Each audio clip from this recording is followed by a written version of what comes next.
Hey everybody, Big E. Welcome to Big E's YouTube channel. So today what we're going to be doing, let me hold on. I thought I had the camera better. There we go. So today we're working on a 2007 Ford Edge on the pillar here. I'm trying to show you what happened. Can't see really with here too well. Maybe on this back piece.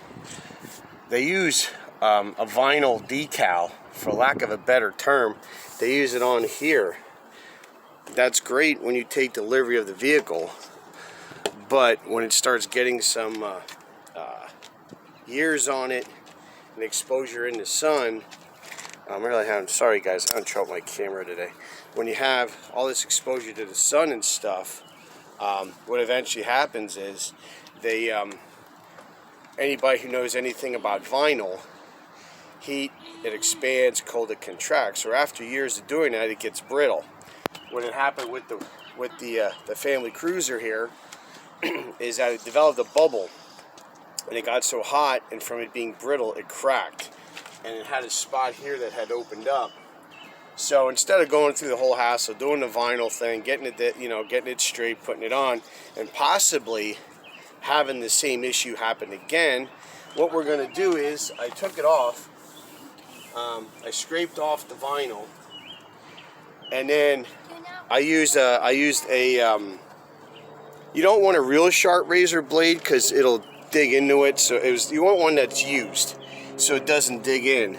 But then what I did was I scraped all of it off, and then I went ahead and I sanded it with a jitterbug sander with 220 grit sandpaper. So basically now what we have is we're at the point now where I'm starting masking it off. I'm going to go ahead and put some paper on, and then once I do that, we're going to put probably 1 or 2 coats of black primer on it, and then we're going to go ahead, we're going to paint it and put some clear on it. So I'm going to go ahead and get this masked up, and then we're going to put some primer on.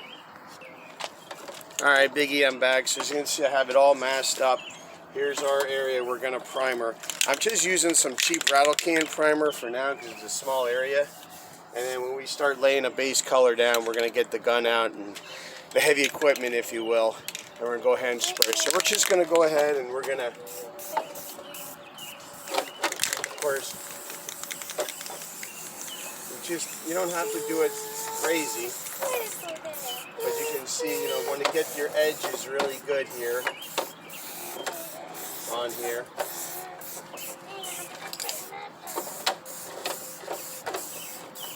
Careful not to get any runs.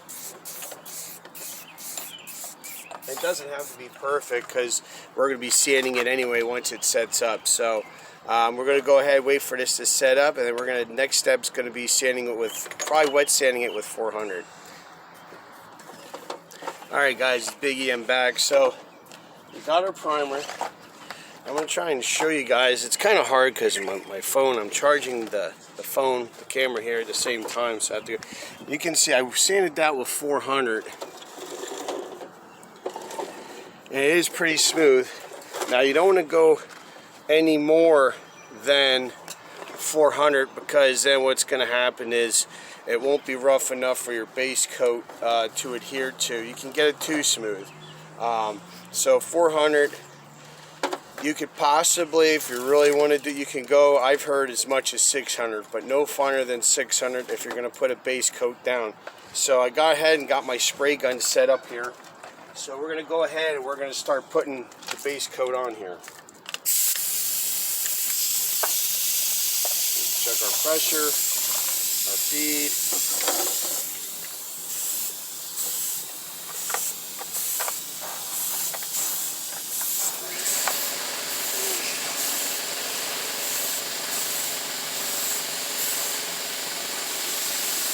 Now we obviously have to wait for that to set up because the net is pretty heavy. You don't want to get runs. So what we're going to do is we're going to go ahead, we're going to give that some flash off time. Usually anywhere, I like to use, it can vary. I've heard as little as 8 minutes. I like 10 to 15 minutes to let it flash off. and then I might put another coat on or two, and then once that is, then what I can do is I can wet sand it, and then at that point, once you get it perfectly smooth, and then you can lay down your clear coat on top of that. So we're gonna give this about probably another 10-15 minutes to set up, and we'll put another coat on. All right, guys, our about 10 minutes is up, so we're gonna go ahead. We'll adjust our pressure here, and we're gonna go ahead and put our second coat on.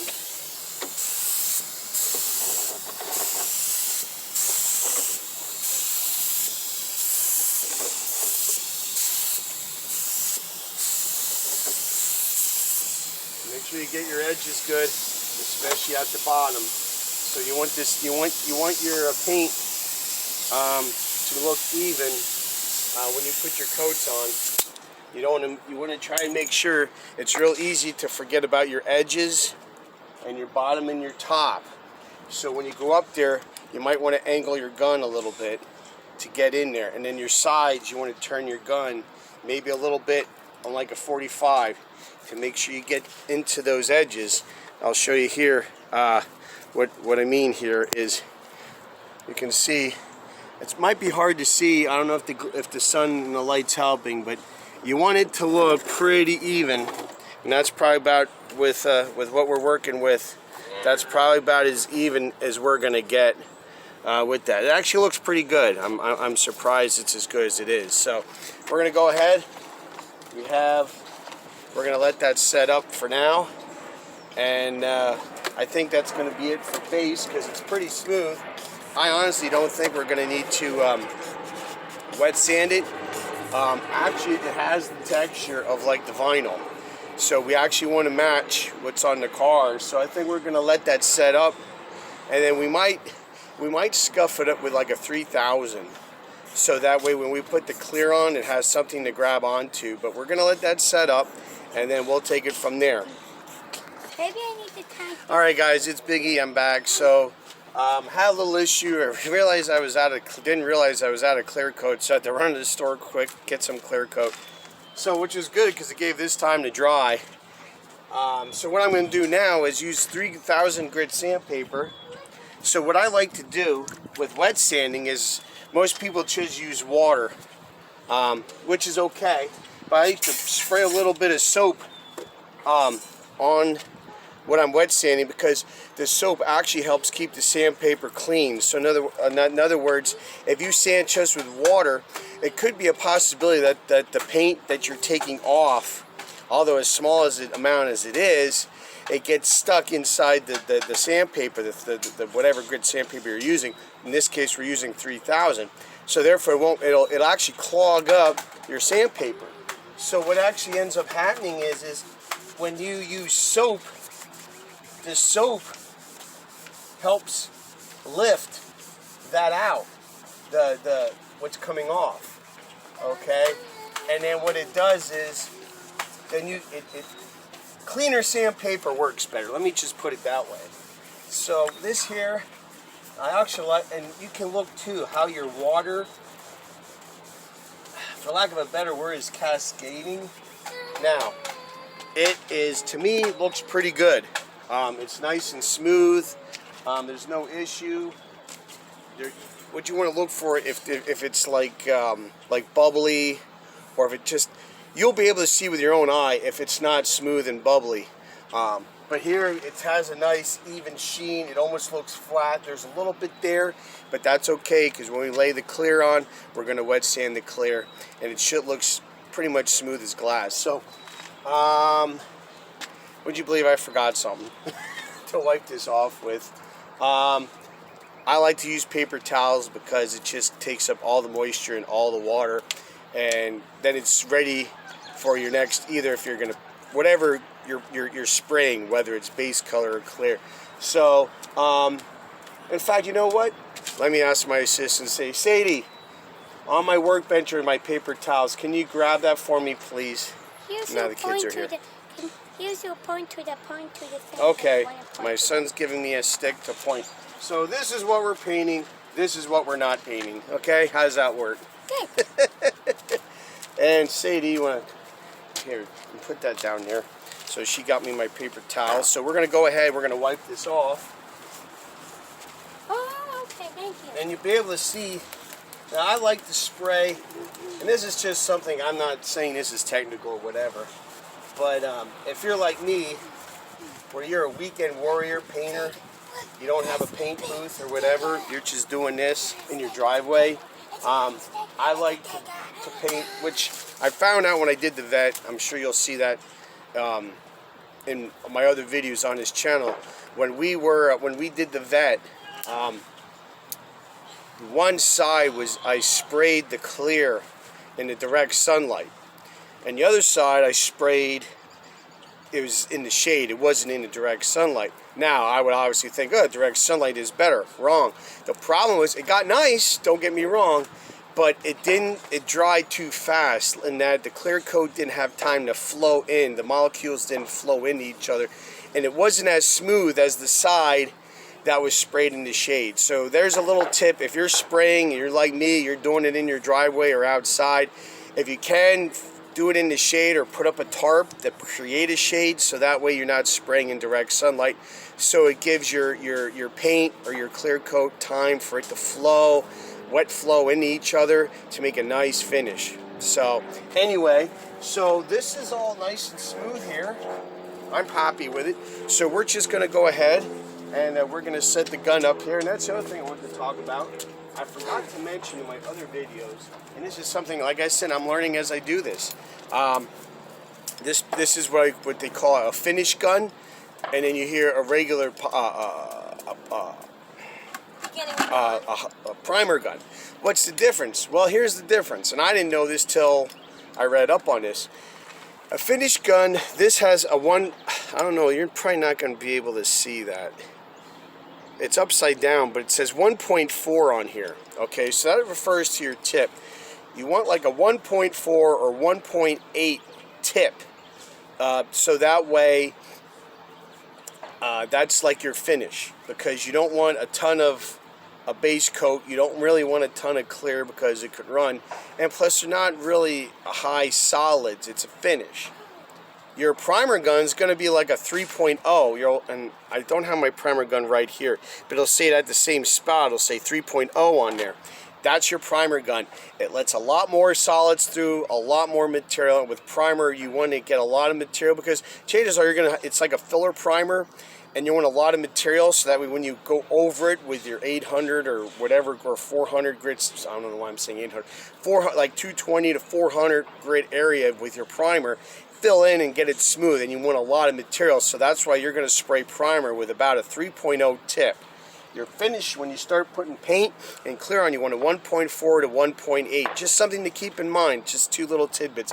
I'm going to go ahead and mix up some clear, and we're going to start spraying some clear, okay? Hang on there. All right, so Big E's back. Let me make some room here. We got our gun set up. We got some clear in here. We got our air hose. I have my pressure set. I'm going to set it at about, like 35. Still have it on full flow with the clear coat flowing through. But I have the pressure at about 30, 35, about 35, 40 in there is about where you want to spray at. So we're going to go ahead and clear this.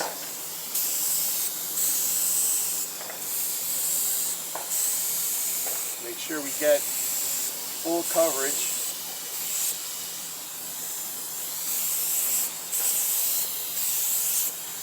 Now we're going to go ahead and let that set up. Again, you're probably going to use, now clear is a little less. You're probably going to do like 8 to 10 to let it flash off in between coats. And then I would put like 2 or 3. I'd put like 2 or 3 coats on here at clear. So we're going to do that. I'm going to finish that up, and then we're going to wrap up the video when we unmask it, and we're going to compare it to how everything else looks. Alright guys, Big E, so here's the big reveal. We got it unmasked, and that's what we have there. Turned out pretty good, I thought. Now I have to wait probably about, they say about 3 weeks before you can get on there with any kind of a polishing compound or anything. So we're going to wait a couple weeks. We're going to wet sand it, polish it out, and go ahead and put some wax on there. But I think it looks pretty good with the way it's cut in, the way it was masked off. The color match is actually pretty good. So we know now when the other ones decide that they're going to go south, you can go ahead and do that. So if you have something similar with the vinyl and it's popping or it's doing whatever, you can have it. You could even rattle can this if you want. I just want to use a spray gun because I feel it does a better job of the atomization of the paint with applying it. But you could even do this with a rattle can job over the weekend. It just, like I said, scrape that vinyl off. I would not a dull, but I wouldn't use a brand new sharp razor blade. I would use one that's been used a couple times. You could scrape that off. It's probably the thickness of window tint. Get that off, sand it with 220, put your primer on, wet sand that with like about a 400 grit, and then I would go ahead and put your base on, wet sand your base with about a 3000, and you can apply your clear. So that's kind of like a rough overview, but as you can see, it's not bad at all. Turned out pretty decent. So anyway, hope you guys learned something. Hope you enjoyed it. Like and subscribe. Watch out for each other. Take care of each other. We'll see you next time here on Big E's. Bye for now.